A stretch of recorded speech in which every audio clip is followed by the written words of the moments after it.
नमस्कार दोस्तों, स्वागत है आपका हमारे चैनल गायत्री कुमारी गायत्री ज्ञान पर।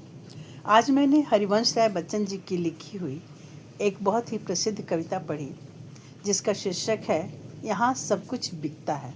इसकी कुछ पंक्तियाँ मुझे बहुत प्रभावित कर गईं। मैंने सोचा मैं उसे आप लोगों के साथ भी शेयर करूं। पंक्ति है, बैठ जाता हूँ मिट्टी पर अक्सर क्योंकि मुझे अपनी औकात अच्छी लगती है। कवि कहना चाहते हैं कि मनुष्य को हमेशा विनम्र और सरल बने रहना चाहिए। जमीन पर बैठना यहाँ केवल बैठने की क्रिया नहीं है, बल्कि यह नम्रता, सादगी और अपने वास्तविक स्वरूप को पहचानने का प्रतीक है। कवि को अपनी औकात यानी अपनी वास्तविकता, अपनी सीमाएं और अपनी पहचान याद रखना अच्छा लगता है। वे अहंकार और दिखावे से दूर रहकर साधारण जीवन को महत्व देते हैं। वो कहना चाहते हैं कि जो व्यक्ति अपनी जड़ों और सच्चाई को नहीं भूलता, वही वास्तव में महान बनता है। मनुष्य को सफलता मिलने पर भी घमंड नहीं करना चाहिए। हमेशा विनम्र रहना चाहिए और अपनी असली पहचान को याद रखना ही सबसे बड़ा गुण है। जब मैंने ये पंक्तियाँ पढ़ी तो मुझे तुलसीदास जी की ये चौपाई याद आ गई।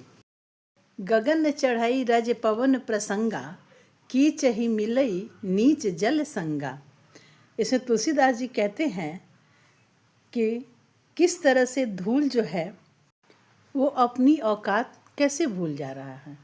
जिस हवा ने उसे ऊपर उठाया, उसने उसे ही गंदा कर डाला।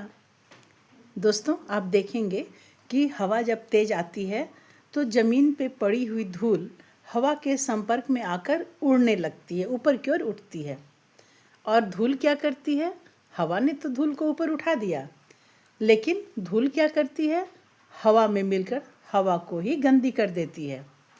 वह अपनी औकात भूल जाती है। यही धूल पानी से मिलने पर तो कीचड़ बन जाती है, लेकिन हवा के संपर्क में आने से ऊपर उठने का उसे मौका मिलता है।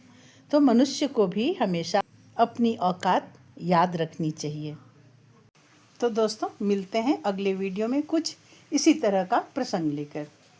मेरे चैनल को आप सब्सक्राइब करना न भूलें। धन्यवाद।